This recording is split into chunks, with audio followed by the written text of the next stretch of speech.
起き上がりながら、プリミティアプレ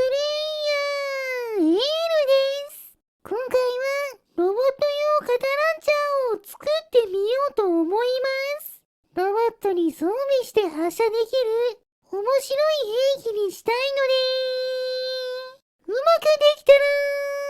チャンネル登録してもらえると嬉しいです。それでは作っていきましょう。まずは以前作ったハイブリッド銃をベースにカタランチャー部分を作っていきます。なるだけ軽量にして長い時間発射するためにグレネー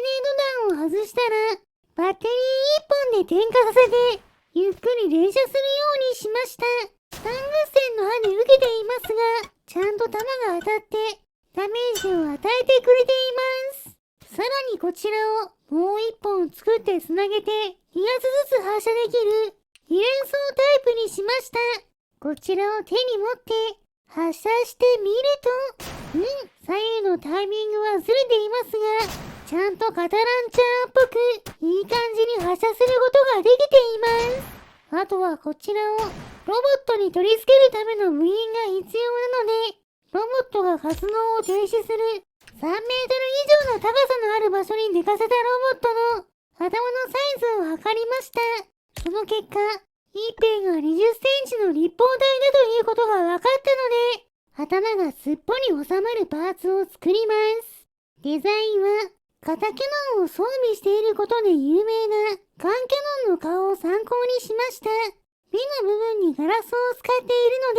ので、ロボットも前を見てくれるはずです。早速こちらのパーツ単体をロボットの頭に装着しましょう。サイズがギリギリなので、2箇所の板を外さないとうまく入ってくれません。それでもロボットが眠っているので、落ち着いてやっていればすっぽりはめることができました。こちらを地上に下ろして動かしてみると、ロボットの頭と隙間なくくっついているので、動きに合わせてまるで最初からそういうデザインだったように動いてくれています。ちゃんと目が見えていて私を認識してくれますし、攻撃もしてくれました。ゴムで作っているおかげか、私が手で持ってみても外れることはありませんでしたが、このままセーブしたデータをロードすると勝手に外れてしまいます。これはしょうがないですね。ではここから頭パーツと肩キャノンを合体してロボットに取り付けることで装備して肩キャノンを撃てるようにします。頭だけの時より大きくて取り付けづらいですが、なんとかくっつきました。こちらを地面に下ろしてみると、さすがに重すぎたのか、ロボットが起き上がった瞬間、すぐに倒れてしまいます。まともに撃てそうにありませんが、このままカタランチャーのスイッチを入れて発射させてみると、倒れたり起きたりを繰り返しながら発射してくれています。でも、さすがにロボットがのたうち回りながら勝手に弾が発射されているだけなので、ちゃんと歩きながら発射できるよ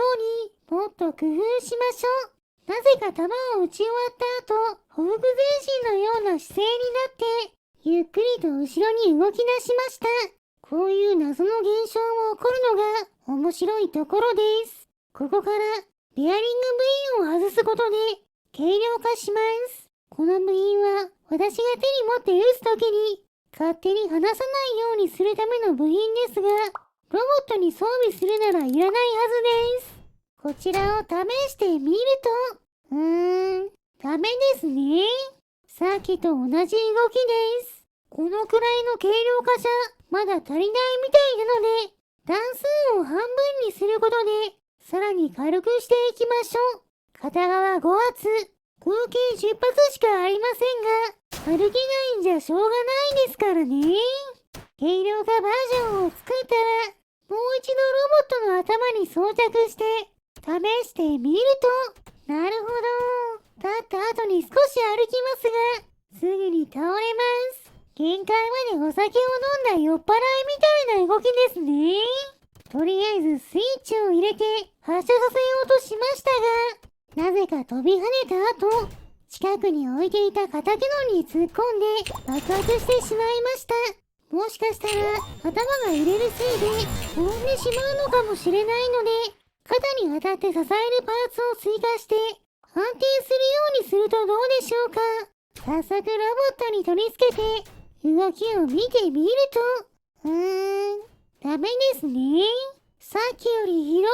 です。一歩も歩かず起き上がったらすぐに倒れるので、肩パーツは邪魔にしかなっていないみたいです。なので、さらに軽量化するために、肩パーツを外して、頭に装着する部分を、ゴムではなくもっと軽い材質の軽量プラスチックで作ってみましょう。このくらい軽ければ、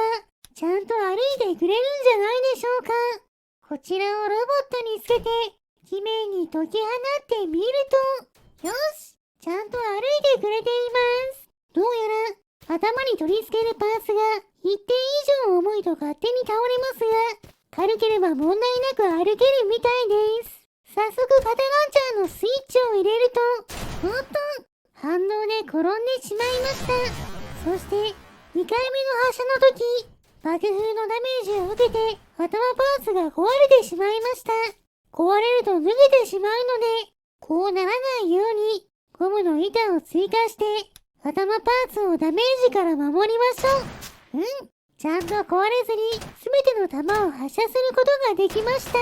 こちらを装備させて試してみると、ゴムの板のわずかな重量で歩いて焦げるパターンに戻ってしまいました。そしてスイッチを入れて発射する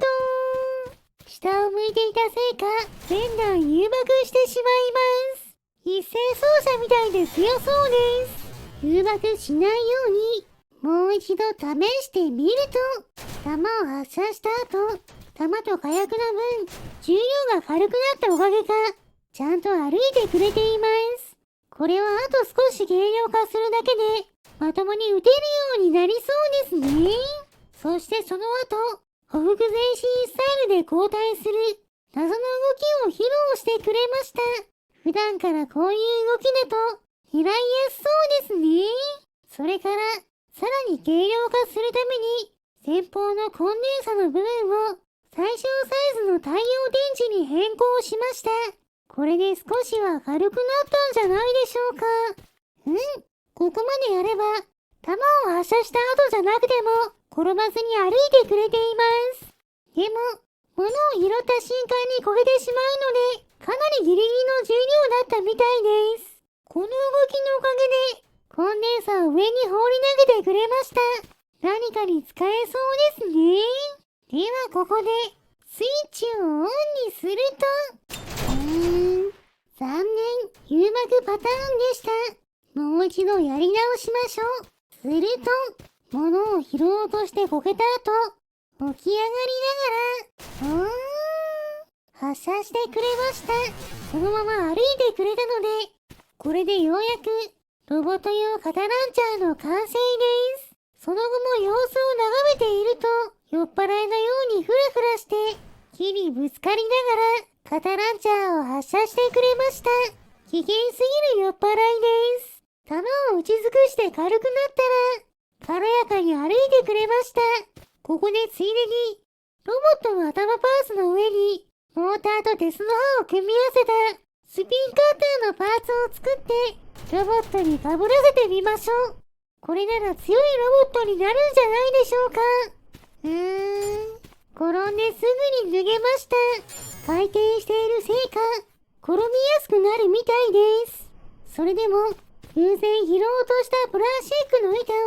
刃を当てて破壊しました。使えないこともない武器です。それでは最後は、ロボットを3体召喚して、2体に肩ランチャーを、1体に回転のこぎりをつけて、どんな動きをしてくれるか、確認してみましょう。部品を取り付け終わったら、1体ずつ解き放っていくと、いつもと顔の違うロボットが3体いるので、なかなか新鮮な光景です。拾ったものが軽かったのか、物を持って移動しているロボットもいました。でもやはり、何もつけていないロボットに比べて、かなり転びやすいみたいです。なので、ロボットに何かを装備させたい場合は、なるだけ軽量に作るのがコツですね。思ったよりしっかり固定されるので、いろんなファッションのロボットを作ることもできそうです。ちなみに、シミュレーション距離の外に行くと、頭の部品だけが固まって、ロボットが空中に浮いて暴れてしまいます。これはこれで、なかなか面白い光景ですね。それでは、ロボットたちには十分楽しませてもらったので、スライムを召喚してきて、燃やしてしまいましょう。燃えるものを集めてきて、火をつけます。いい感じに燃えていますね。よし、スライムも食べ頃になったので、食べてしまいましょう。もちろん、今回頑張ってくれたロボット用カタランチャーさんにも、お裾分けしてあげます。はい、どうぞ。今回の動画はここまでです。面白かったと思ったら、チャンネル登録、高評価をしていただけると嬉しいです。リクエストなど、コメントもお待ちしていますね。それでは皆さん、